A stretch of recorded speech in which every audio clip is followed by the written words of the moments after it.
Dear Mr. Alien, Miss Alien, I know by now you've become familiar with my constant letters, and I'm sure you're finding a notable theme in the life of earthlings on planet Earth. If it's no trouble, I ask, can you respond to at least keep me motivated in sending you more letters? Anyway, in this third part of my letters to you, I'll continue with the Big Goon's food agenda from where I stopped in the previous letter. But here, I'll show you how the Big Goon ensured that the only affordable food for earthlings, let's say majority of earthlings, is dangerous and harmful. So dear aliens, welcome to planet Earth, where after the modernized earthlings established that they had lost their food production power to the Big Goon, they had no alternative but sit to defeat and accept what the big food industry offered them. I mean, tell me, what would you have done if you had neither land nor any means to grow your own food? Wouldn't you just take anything availed to you provided you had the money to buy it? I know you agree. So yeah, welcome to planet Earth, where the Big Goon owns the food industry from production to manufacturing, value addition, and in some cases even sales. Remember I mentioned in the previous letter that the Big Goon influences laws to ensure they favor them? And that's the reality, where they not only own vast food production lands, but corporations that provide seeds, fertilizers, pest control medicines, and other farm inputs farmers use throughout the planet. First, they made land virtually hard to acquire among earthlings. Second, they created laws that worked tirelessly to ensure indigenous seeds become extinct. A campaign that involved, among other ideologies, the issue of global warming and inability of indigenous seeds to survive harsh, unpredictable weathers of the modern planet. At first, the idea was appealing to many, as the promise for high quality and increased yield sounded amazing, as it meant more profits and fewer losses for farmers. So earthlings embraced the idea, thinking the Big Goon cared for their interest, unknown to them, but only now realizing that the Big Goon only cares for its interest and its interest alone. But unfortunately, it's over a century too late. Welcome to planet Earth, where the spread for genome-altered organism is vast, from plants to animals, bacteria, and viruses.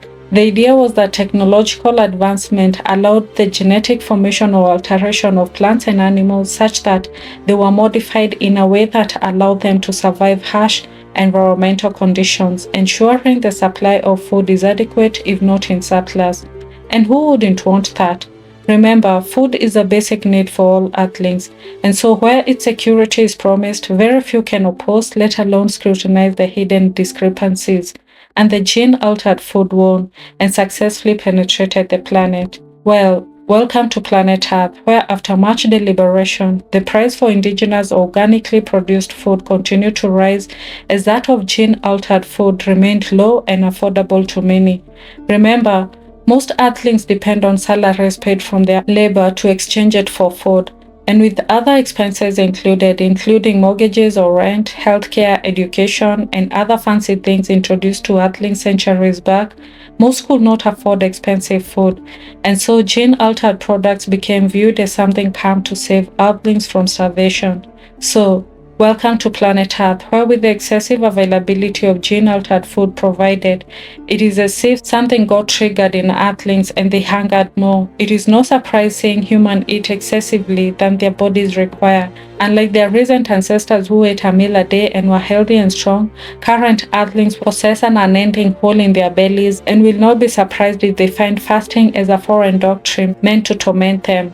Welcome to planet Earth, where the Big Goon's vision for controlling earthlings through the food industry had succeeded flawlessly, as majority earthlings cared not where their food came from, what the content of their food was, provided it tasted good and nourished their hunger. The Big Goon was now able to produce more for less, in the process making record-breaking profits and further strengthening their position on the planet. There was no going back now, as indigenous food continued to become scarce and earthlings' ignorance expanded to the Big Goon's overall advantage.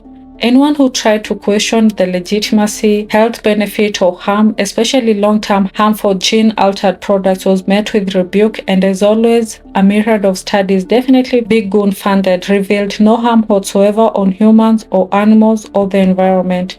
And yet here earthlings are plagued by diseases left, right, and center. Diseases that were non-existent about 2 centuries back have now become leading cause for death among earthlings. Heck, animals now have cancers. Imagine that, my dear aliens. Imagine that. and fingers point at anything else except the content of the food consumed. Welcome to planet Earth, where despite victory with controlling the food industry, the Big Goon's hunger for more power and profits continued. They figured now that they have earthlings right where they want them, stranded, then they can find other ways to expand their control, and ideas came in plenty, but the winner was half Earthling's life itself before serving the profit-making interests of the Big Goon. But how could this plan be executed unnoticed and without backfiring? Bingo! The key was food. Welcome to planet Earth, where the Big Goon exploited the very single weakness every Earthling has: food. They discussed among themselves what they would possibly do to have humans spending more on their other costly productions, but keep them healthy enough to function and live, serving them until they were too old or disposable. And even with their last moments on Earth, it will still be for the glorious profit-making for the Big Goon. And thereon, dangerous, harmful food was introduced. Which Earthling owned equipment to test every food they ingest? And even when suspected, the Big Goon always ensured their whistleblowers were silenced and investigations on the suspected harm turned out untrue. And since trusted bodies, organizations, and corporations are always tasked with these studies, Earthling's unwavering ignorance helps the Big Goon win every single time.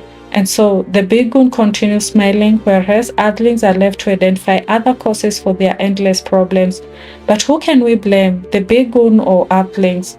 But why, you ask? What's the point for the Big Goon producing dangerous, harmful food and tirelessly presenting it to Earthlings as healthy and safe?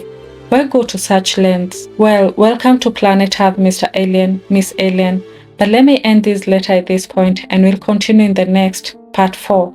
I think this is enough details for now. Kindly read keenly so that when you finally decide to respond, it will be as detailed as this. When will you respond? No rush though. I just hope you received and read. And until the next letter, thank you.